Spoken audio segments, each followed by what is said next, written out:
The drums of celebration echoed through the night as the villagers gathered beneath the starlit sky, their voices rising in song, their laughter carrying into the distance like sparks scattered from a fire. The feast was held in the wide clearing at the heart of the village, where fires roared in circles, cooking pots bubbled with fragrant stews and roasted meat sizzled on spits.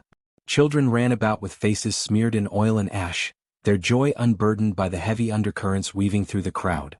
Men and women danced, their colorful garments swirling in rhythm with the drums, their bracelets clinking like tiny bells in the night.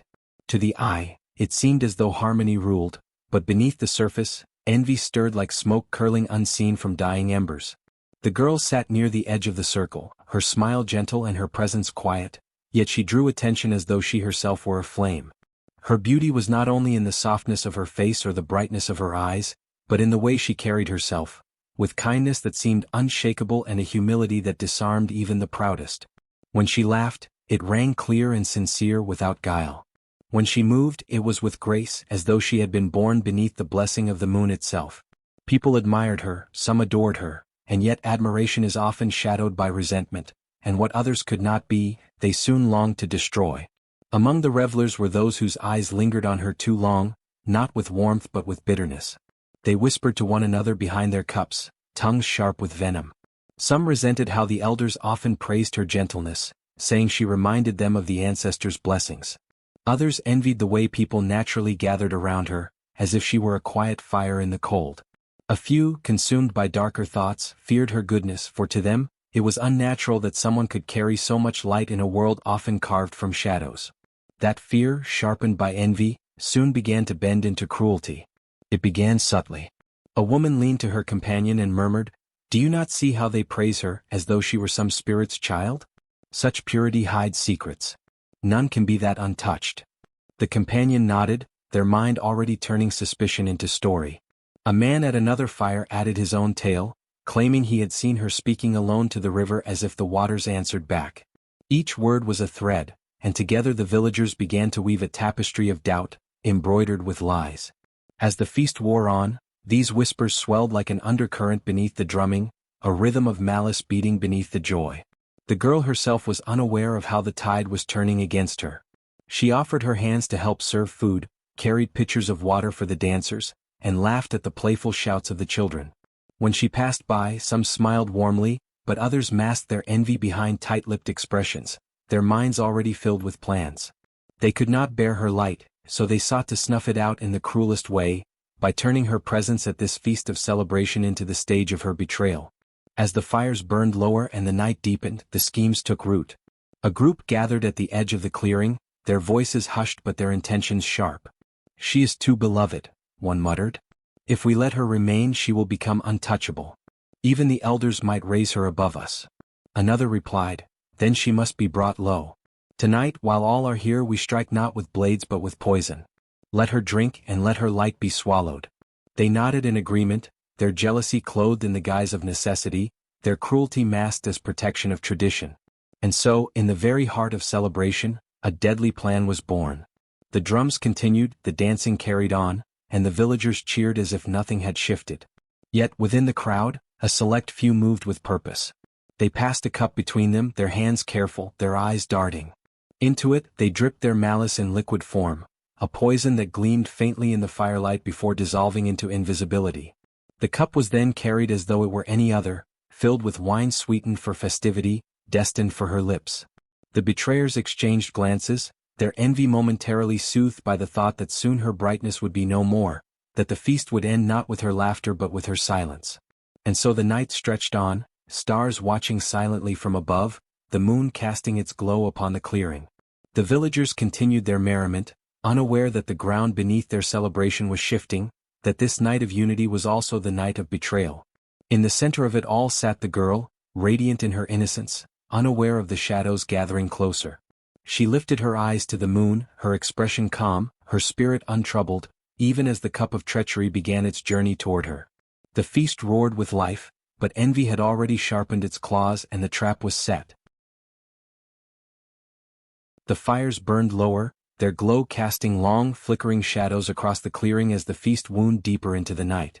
The songs had softened, the dancers slowed, and yet beneath the appearance of celebration, another rhythm pulsed, a hidden beat of malice whispered and sharp as blades. Away from the circle of laughter and dancing, at the edge of the gathering where the moonlight met the dark fringe of the forest, a small group huddled. Their faces were lit by the faint glow of a torch, their voices hushed, their hearts blackened by envy. "She shines too brightly," one hissed, his voice bitter as sour fruit. "The elders praise her as if she were born of blessings, while the rest of us are ignored. How long before she is lifted above us all?" Another, a woman with eyes that glimmered cold in the firelight, leaned closer. "Too long has she been left untouched. Tonight, when the village gathers as one, she must drink, and her light will be extinguished. Then we will see if her smile saves her." The words were met with thin, cruel smiles. They carried with them small gourds wrapped in cloth, hidden beneath cloaks. Within them was the substance they had prepared, dark, bitter liquid drawn from roots steeped in secrecy. It was not the swift bite of a snake or the obvious cut of a blade. This poison was a patient killer, one that would slip into her blood as quietly as shadow slips across the earth at dusk. To all others, it would seem as though she had merely been struck down by fate, her body too fragile for life. Only they would know the truth, and only they would laugh behind their masks of sorrow.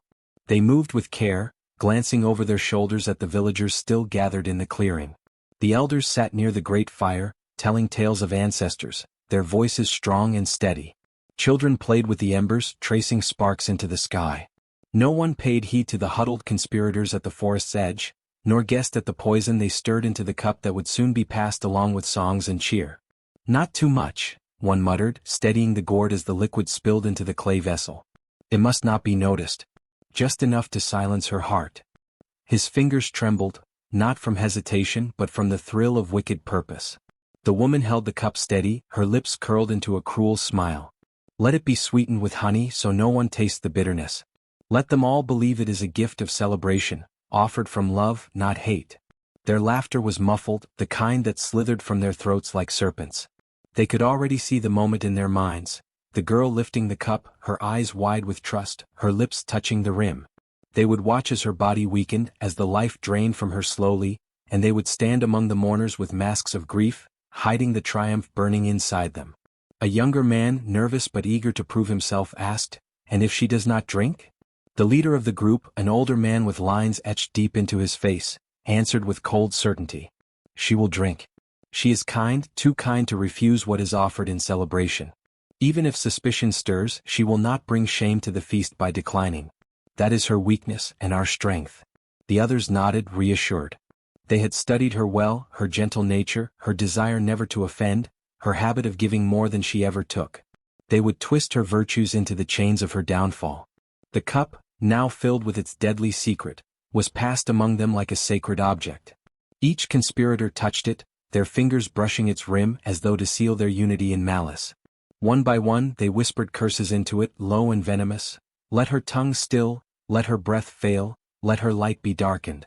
Their breath steamed in the cool night air, curling into the shadows like smoke. When it was ready, the woman cradled the vessel against her chest as though it were a treasure. Her laughter, sharp and brittle, broke the silence. By dawn her voice will be gone. By dawn the elders will speak of her in past tense, not in praise. The group dispersed, melting back into the crowd with false smiles and feigned cheer. The poisoned cup would be carried among the dancers, among the singers, disguised as a gift of joy. No one would suspect the hands that bore it, for envy wears the mask of fellowship too easily. And so the stage was set. The music rose again, the drums pounding in celebration, while the moon looked on from above, pale and unblinking. The girl sat at the edge of the fire's glow, her eyes lifted toward that same moon, unaware of the darkness being poured into her fate. Around her villagers danced and laughed, oblivious. The conspirators moved closer, carrying with them not a blade, not a curse spoken aloud, but a simple cup, innocent to the eye, deadly to the heart. Their whispers clung to the air even as they returned to the feast. They spoke of how she would stumble, how her hands would shake, how her voice would falter mid-laughter. They imagined her final breath, soft and choking, lost beneath the roar of drums. And when they laughed together, it was not the laughter of joy but of wolves circling prey. The poison waited, patient in its vessel, hidden beneath the sweetness of honey and the weight of envy. The girl's fate had been sealed not with fire or blade, but with secrecy and whispered malice. And the night went on, beautiful and cruel. The drums throbbed through the night, their deep rhythm echoing against the walls of clay huts and across the open clearing. Flames from the great fire rose high, sending sparks spiraling into the star-studded sky. The feast was alive with song and laughter, yet beneath that vibrant hum lay another kind of silence, an unspoken anticipation. Hidden behind the cheer, watchful eyes shifted often toward one figure, the girl whose kindness had become both her blessing and her curse. She sat near the elders, her face bathed in the golden glow of firelight. Her laughter was soft, her gestures graceful, and though her presence was warm, it stirred bitterness in the hearts of those who envied her light. Tonight, they believed, would be the last time such radiance would grace the feast. For the cup had been prepared, the trap already set. One of the conspirators stepped forward, weaving through the crowd with practiced ease, carrying the vessel as if it were no more than a gift of celebration. The clay cup gleamed faintly, its rim glistening with honey, its contents dark and deadly beneath the sweetness. No one else knew what slumbered inside that drink, no one but the hands that had poisoned it and the hearts that longed for her silence. When he reached the circle where she sat, his voice rang out in mock cheer. To honor the joy of this night, to honor the one whose presence brings beauty to our gatherings, I offer this cup. His words dripped with false warmth, yet the villagers clapped and cheered, believing his gesture noble. The elders nodded, pleased by what seemed an act of generosity. The girl looked up, her wide eyes reflecting both surprise and humility. She pressed her hand to her chest, her smile gentle, though faintly uncertain. "For me?" she asked, her voice light but touched with disbelief. "For you," the man replied smoothly, bowing slightly as he placed the cup into her hands.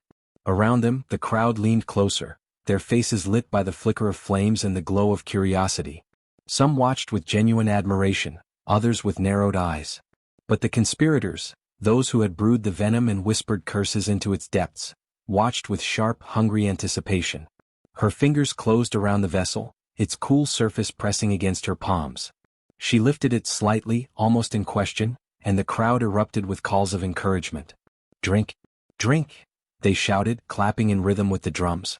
They believed it to be a toast of honor, a moment to celebrate her place among them. Only a few eyes gleamed too brightly, too eagerly, waiting for her to falter. The girl hesitated. Perhaps something in her spirit stirred, a faint whisper against her heart warning her of danger. For a breath, she lowered the cup and glanced around as if seeking reassurance. The elders smiled kindly, gesturing for her to accept the offering. The villagers cheered louder, their voices swelling like a tide. And the conspirators exchanged fleeting glances, silently urging her on. Slowly she lifted the cup again. The firelight caught on the honeyed rim, making it shimmer like molten gold. She raised it to her lips, her movements steady though her heartbeat quickened. The entire feast seemed to pause, the music dimming, the chatter silenced. The only sound was the steady beat of the drums, as if marking the seconds until her fate was sealed. She sipped. A ripple passed through the crowd. Some clapped in delight, their cheers echoing through the night. Others smiled softly, admiring her grace. But in the shadows, the conspirators leaned forward, their eyes sharp, searching for signs. The twitch of her lips, the sudden paling of her face, the stumble in her hands. She swallowed. The sweetness of honey filled her tongue, masking the bitterness beneath. The poison slid quietly into her, invisible, silent, patient. She lowered the cup, her smile faint as she looked at those around her. The crowd roared with approval, the elders clapping her back gently, praising her for her humility. To them, the act was nothing more than a moment of unity, a symbol of celebration. But for the conspirators, this was the moment of triumph. Their hearts pounded in time with the drums, their mouths curved into small, restrained smiles. Soon, they thought, her laughter would die in her throat. Soon, her voice would falter, her body would weaken. Soon, they would watch her crumble and no one would ever know why. The girl, however, felt a strange heaviness stir in her chest. It was faint, almost imperceptible, like a distant drumbeat inside her ribs. She pressed a hand briefly against her heart, then lowered it, not wanting to draw attention. Around her, the villagers resumed their singing, the feast continuing with renewed energy. The poison cup was passed along, but no one else touched it. Its purpose had been fulfilled. And yet, even as the night deepened, the conspirators' eyes never left her. They watched her every breath, every movement, waiting for the first sign of collapse. Some leaned close to each other, whispering, "It is done. She will not last till dawn." Others smiled into their food, savoring the moment before the inevitable. But she did not falter. Her laughter returned, her words gentle and kind, her movements steady. She rose to her feet to dance with the children, her steps light and graceful. To the villagers nothing seemed amiss. But the conspirators grew restless, unease crawling up their spines. Still, they told themselves it was only a matter of time. The poison was sure, the dose enough. It would work its way through her blood, and when it did, no charm, no kindness, no beauty would save her. They whispered among themselves, clinging to their certainty. The girl meanwhile raised her eyes toward the moon, her face serene yet shadowed by something unspoken. In her chest, the faint heaviness deepened, spreading like roots. But her smile never faded, not even as the night wore on and the poison continued its silent path. And all the while, the villagers feasted, sang and celebrated, never knowing that within that single cup, fate had shifted its course. The feast had roared with life, but the moment she lifted the cup to her lips, all sound seemed to stumble into a hush. The drums still throbbed in the background, steady as a heartbeat, but every eye in the circle was fixed on her. Her hands were steady, her posture upright, her expression calm as if she carried not a vessel of doom but an ordinary cup of water. The firelight bathed her features, making her seem more like a figure carved from golden flame than flesh. She tilted the cup, and the honeyed rim touched her lips. The conspirators, seated close together but feigning disinterest, leaned imperceptibly forward. Their breaths came sharp and shallow, though their faces were schooled into masks of casual amusement. Inside, their hearts raced, each beat screaming the same thought: now. Now she will falter. Now she will choke. But she did not choke. She drank slowly, her throat moving gently as she swallowed. The honey sweetness masked the venom, and the poison slid into her veins like a whisper in the night. Yet when she lowered the cup, her hands were steady, her breath unbroken, her eyes luminous. For a heartbeat, silence gripped the clearing. Even the children, who had been giggling and tossing flower petals into the fire moments before, froze in place. The villagers had expected a cheer, a burst of song, a continuation of the feast. Instead, the air seemed to hold its breath. The conspirators exchanged quick glances. Why is nothing happening? One thought as his jaw clenched. The venom should act at once. Another shifted uncomfortably, a bead of sweat glistening at his temple. But outwardly they forced small smiles, clapping their hands and shouting hollow encouragements. To her health. To her beauty. The elders nodded approvingly, satisfied that the girl had honored the gesture. They gestured for her to rise, to offer words of thanks. She stood slowly, her frame poised, her eyes sweeping over the gathered faces. The flames reflected in her pupils, creating the illusion of tiny fires burning in her gaze. She opened her mouth, but no words came. Instead, the silence deepened. It was unnatural, thick, heavy, suffocating.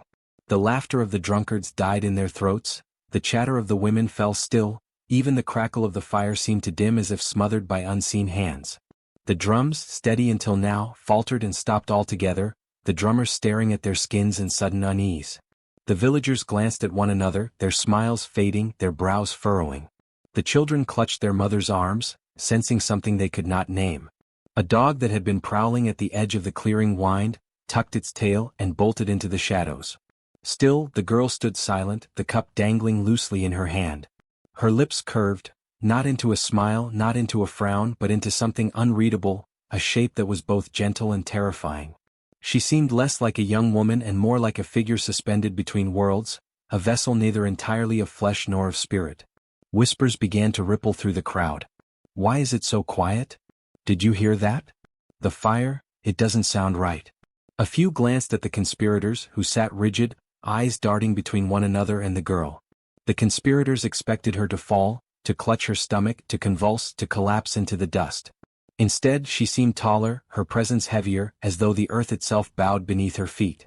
The silence pressed against their ears, crawling into their skulls, amplifying every anxious breath and every thundering heartbeat. One of the villagers laughed nervously. She is fine. The girl is strong. Perhaps the silence is just the spirits honoring her. His voice cracked, betraying the unease that gnawed at him. Another muttered, spirits do not honor in silence. Silence is a warning. The girl lifted her head then, her gaze sweeping across the villagers. She did not speak, but her eyes seemed to pierce into each soul, weighing, measuring, judging. Those who had raised no hand against her felt a strange calm, a warmth brushing over them like the touch of a gentle wind. But those who had conspired, those who had mixed the venom and passed the cup, felt as if their chests tightened, as if their lungs shrank beneath invisible fingers. One of the conspirators gripped his knees, his breath coming shallow. Another pressed a hand against his chest, swearing he felt something moving beneath his ribs. Still they dared not reveal their fear. They sat stiffly, forcing their mouths into frozen smiles, even as their hearts drummed against their throats. The girl lowered the cup and placed it at her feet. Her hands fell to her sides, palms open, as though surrendering herself to something greater. Her eyes lifted to the moon, which hung high above, round and watchful, spilling silver light over her hair. In the silence, it almost seemed as if she listened to something only she could hear. The villagers shifted uncomfortably. They were a people who lived with sound, with drums, with chants, with fire crackles, with stories whispered deep into the night. But this silence gnawed at them, stripping away their sense of safety. It felt less like absence and more like a presence, something vast and unseen pressing in on them from every side. A child whimpered, and the sound cracked like lightning in the stillness. Mothers hushed their little ones, their eyes darting nervously toward the girl. The elders cleared their throats, fumbling for words, but none dared break the spell. At last, one of the conspirators, unable to endure it, barked out a laugh. "She is fine. See, nothing has happened." But his voice rang false, brittle, and it echoed strangely, swallowed instantly by the silence as if the air itself refused his words. The girl lowered her gaze from the moon and turned back to the people. She did not smile, nor frown, nor speak. Yet something about her stillness unsettled them more than any scream could. The conspirators leaned forward, desperate for a sign, anything to reassure themselves. But the longer they watched her, the more they realized the truth. Something had happened. Something had changed. She had drunk the poison, but death had not claimed her. Instead, silence had. And silence was far more terrifying than any collapse, for it was not the silence of emptiness, it was the silence of judgment. The villagers began to shiver, their gazes darting, their voices hushed. Why does she not fall? What holds our tongues? What watches us now? And in the center of the circle, still bathed in firelight and moonlight, the girl stood as if carved from shadow and flame, the embodiment of a moment that would never be forgotten. She had taken the first sip. And in that sip, the world itself seemed to shift. Their laughter still lingered in the smoky air of the feast when the silence cracked into horror. At first, it was subtle, an elder clutching his chest as if his robe had grown too tight, a young man gasping as though the air had thickened to ash. Then the cries multiplied, spreading like wildfire across the gathering. Men and women dropped their gourds, their hands pressed against their ribs, eyes wide in disbelief as their hearts began to throb in strange, violent rhythms. The very poison they had whispered into her cup now seared through their own veins, an unseen fire curling into their blood. The girl sat still, calm as the moon reflected in a still river. Her lips, once touched by the poison brew, showed no tremor, no weakening, no pain. Instead, her skin seemed to glow faintly under the lantern light, as though protected by something far older and greater than human malice. Around her, the villagers writhed. The once proud voices that had sung songs of betrayal now turned into screams and ragged breaths. The drums that had filled the night with joy faltered and fell silent, replaced by the rhythm of bodies collapsing against the earth. A mother, who had laughed the loudest when the cup was prepared, now clawed at her chest, her fingers curling as though trying to rip free the burning inside. Her children watched, wide-eyed, unable to comprehend why their mother's laughter had turned into shrieks of agony. Another man staggered toward the girl, his eyes filled with desperate confusion. "What are you?" he rasped, his knees buckling as his heartbeat quickened beyond endurance. But the girl did not answer. She simply stared at him, her gaze steady, unyielding as though the truth needed no words. The night grew heavier. The moon, pale and watchful, illuminated the scene with cold clarity. Every shadow stretched long and sharp, as if the heavens themselves bore witness to the reckoning. The poison did not kill swiftly. It lingered, twisting hearts slowly, forcing each villager to feel the weight of their cruelty before their final breath. Their laughter, their jealousy, their whispered malice, all of it was being turned back, etched into their flesh as torment. Yet not all were struck in the same moment. Some fell instantly, clutching their chests and gasping for air, while others staggered through the feast ground, watching their kin collapse one by one. Those who remained upright tried to flee into the night, but their legs betrayed them, trembling under the weight of the curse. The further they ran, the more their hearts burned, as if the very earth itself had decided they would find no escape. The girl rose at last, moving with slow grace, her presence commanding silence even among the dying. She stepped past bodies writhing in the dirt, past gourds of spilled drink and broken laughter, her footsteps soft but echoing in the ears of those who still clung to life. Every eye that remained alive followed her, some with hatred, some with fear, and some with the dawning realization that what they had unleashed could never be undone. One of the elders, the very one who had first suggested her death, reached out with trembling fingers, his lips cracked in whispering prayers. "Forgive us," he croaked, his eyes wet with terror. But the girl did not pause. She did not offer mercy, nor did she speak judgment. Her silence was heavier than any curse, for it reminded them that their suffering was not from her hand, but from their own. The feast ground became a graveyard of shadows, filled with choking cries, thudding hearts, and the slow unraveling of lives. The fire that had burned brightly in celebration now sputtered low, its embers mirroring the flickering hearts of those who remained. In the center of it all stood the girl, untouched, a figure of both dread and awe. By the time the cries faded into groans and the groans into stillness, the night had grown cold. The village lay in ruin, not from fire or sword, but from the weight of its own cruelty turned inward. The girl looked to the sky, where the moon glowed serenely, and for a moment, it seemed to shine brighter upon her than on anything else. Without a word, she turned and walked into the shadows, her figure swallowed by the night, leaving behind only silence, bodies, and the haunting echo of a curse that would live long after the last heartbeat ceased. The first to fall was the butcher's wife. Her laughter, which had been shrill and mocking when the cup was set before the girl, broke off into a sharp gasp. Her hand flew to her chest as if to hold back the fire now raging inside her. She staggered, knocking over a wooden bowl of roasted meat and crumpled into the dirt. For a heartbeat the crowd froze. Then a murmur rippled through them, confusion, disbelief, fear. Someone whispered that she had eaten too quickly, that it was nothing. But even as they spoke, another cry tore through the night. A young man, one of the conspirators who had helped grind the bitter herbs into powder for the drink, stumbled backward. His skin glistened with sudden sweat, his face contorted as though his own ribs were crushing him from within. He clawed at the earth, his nails scraping furrows into the dust, before he too collapsed with his chest heaving violently. A silence spread through the feast like a thick fog. All eyes turned, not to the fallen, but to the girl who still sat calm, her gaze lowered as though she were listening to something beyond human ears. Then came another scream. An elder, one who had lifted his hand in blessing when the poison cup was passed, bent double and fell to his knees. His words of blessing now warped into curses as his chest throbbed with unbearable pain. He toppled forward, his body striking the ground with a dull thud. The people began to tremble. The feast, moments ago alive with laughter and clapping, now felt like a place of execution. One by one they dropped. The jealous sister who had stirred the plan clutched her breast and shrieked until her voice cracked into silence. The drummer who had beat loudly to drown out the girl's silence tried to flee but stumbled, his hands pressed against his heart before his body went limp beside his drum. The healer, who should have been the first to rise in aid, staggered with his herbs clutched tight, only to choke on his breath and fall with the others. Each collapse struck the villagers like a hammer, driving home the truth they desperately resisted. The poison had not touched her, it had turned back on them.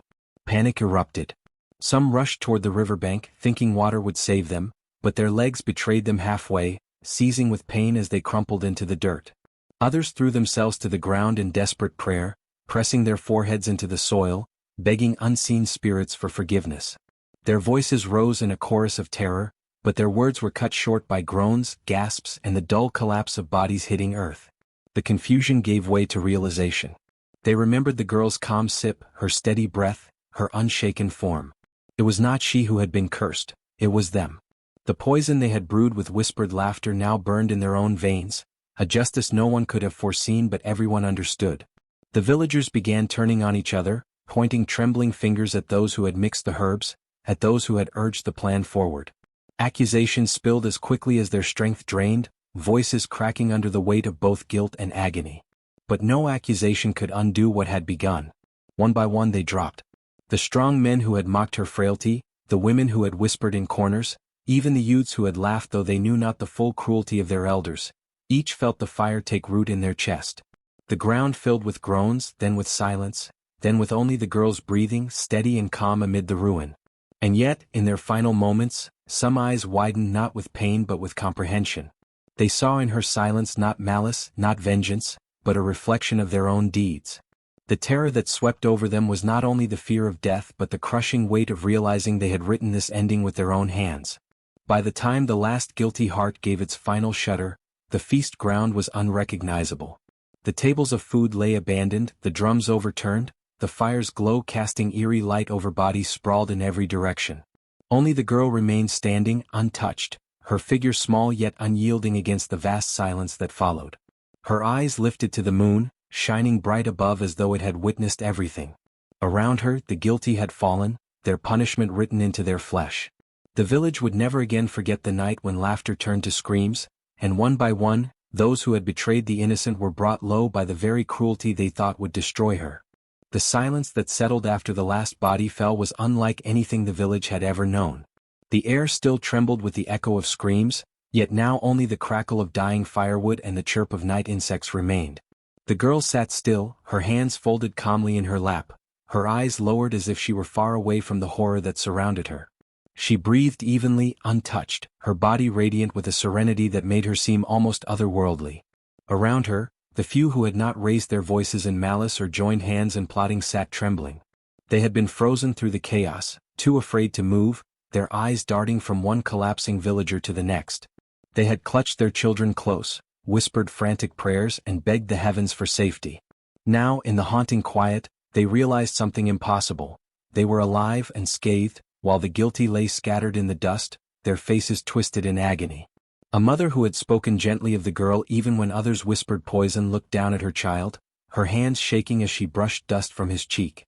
She had feared the worst, that her small son would be struck down for her inability to protect him, but the boy looked back at her with wide, unhurt eyes. The mother's chest shook with sobs of gratitude, and she bowed her head to the earth, murmuring thanks to the unseen powers that had spared them. An elder, frail and bent, who had warned against violence when the conspirators spoke of punishment, now stood slowly from where he had crouched. His heart, though heavy with fear, beat steadily. He gazed at the girl, awe flooding his weary eyes. He had lived long enough to see many injustices, but never had he seen justice so swift, so precise, so undeniable. The guilty had fallen, and those whose hands were clean still breathed. He whispered in wonder, "The spirits see, the spirits know."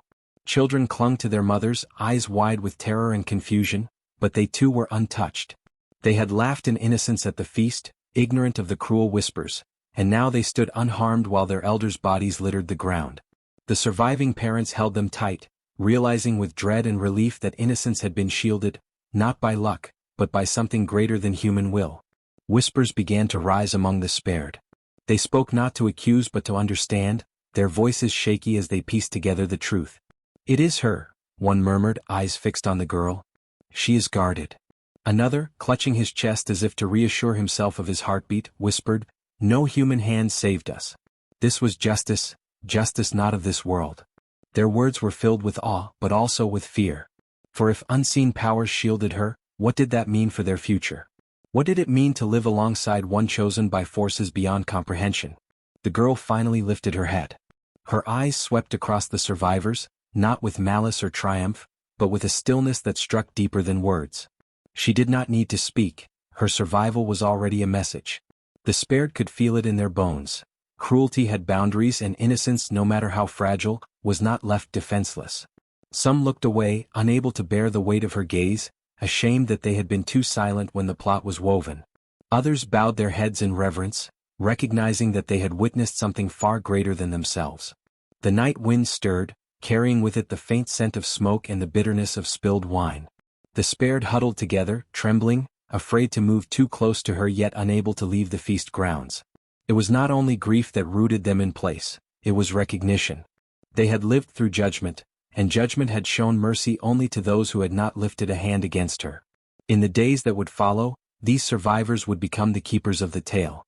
They would whisper to their children of the night when envy brewed death, when laughter turned to screams, and when the innocent stood untouchable while the guilty fell. Their trembling hearts carried both gratitude and dread, for they knew they had been spared not because of their strength, but because powers beyond human reach had drawn a line between guilt and innocence. The girl, calm and untarnished, remained the center of it all, shielded, chosen, a living reminder that even in the face of cruelty, purity was not abandoned to darkness. She had been marked by justice, and those who still breathed understood that her story would outlive them all. The moonlight seemed sharper that night, spilling across the feast ground like a silver blade. The fires had burned low, casting the fallen in shifting shadows. Bodies lay twisted in the dirt, faces still frozen in the contortions of their last agony.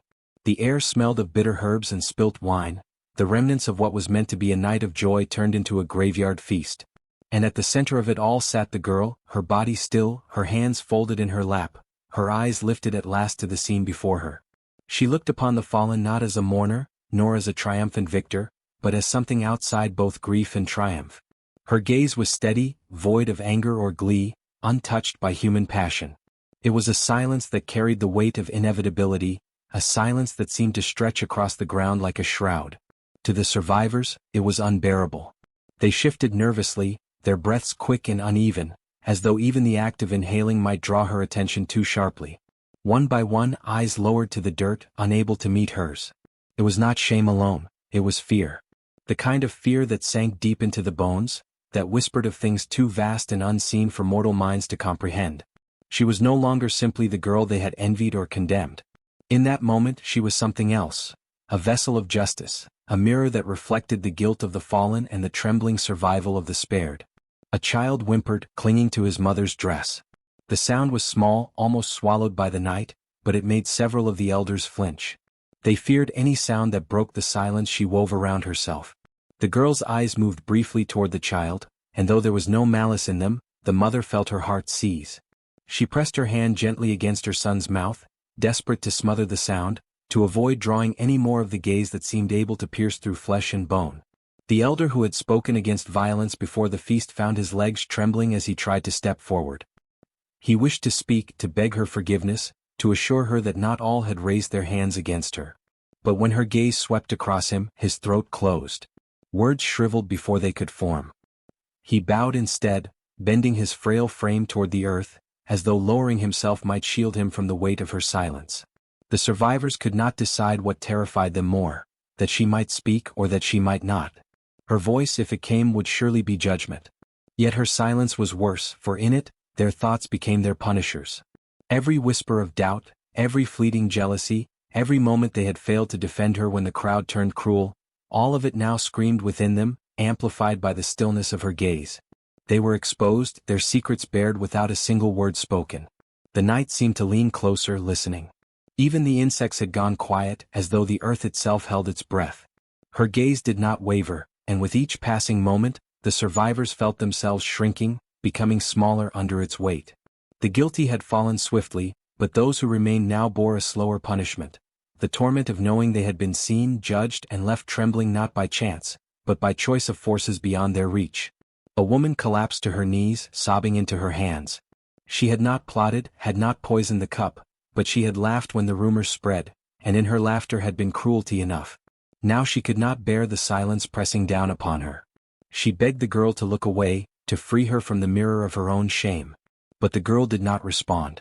She simply remained, still as the moon, her eyes reflecting nothing and everything at once. To the spared, her silence became more terrifying than the collapse of the guilty. Anger could be bargained with. Joy could be envied. But silence, this silence, was unreachable. It was the silence of justice already fulfilled, of a verdict that could not be reversed. She was not there to comfort, nor to curse. She was simply there, unbroken, untouched, her very presence a reminder that cruelty had been measured and answered.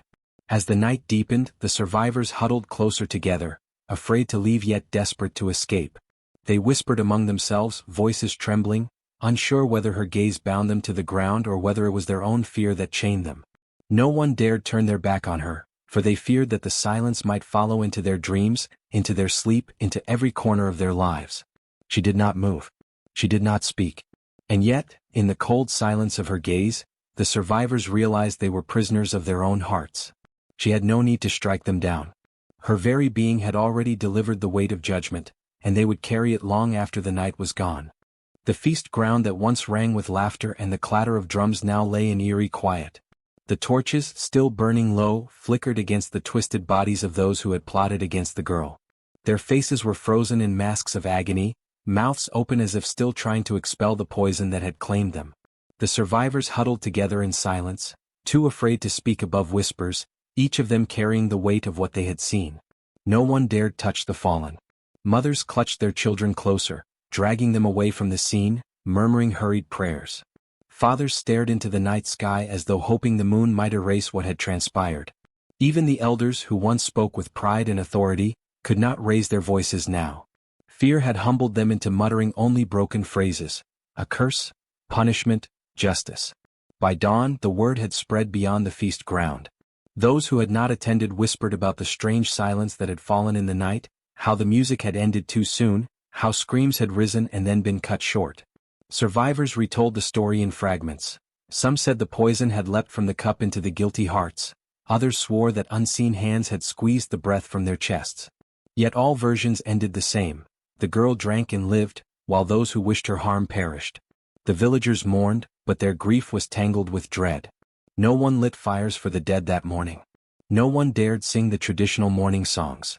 It was as though to honor them would be to honor cruelty itself, and so their bodies remained untended, a warning laid bare in the dirt. Children were hushed when they asked questions. The young were told never to raise a hand, a word, or even a thought against one who had done no wrong. In hushed voices mothers told their daughters, "Do not mock kindness, for the spirits see." Fathers told their sons, "Envy breeds poison and poison drinks its own cup." And among the elders a quiet vow was made: never again would they allow jealousy to take root so deep that it demanded blood. Yet even as the village tried to settle into uneasy silence, fear lingered. Some avoided the girl entirely, stepping back whenever her shadow fell near. Others left offerings in secret places, bowls of milk, beads, herbs, as if to appease her or the powers that shielded her. At night, when the wind stirred, many claimed they still heard the choking gasps of the fallen echoing in their sleep. In time, the story began to slip beyond the borders of the village. Traders carried it to neighboring lands, changing it with each telling but never losing its heart.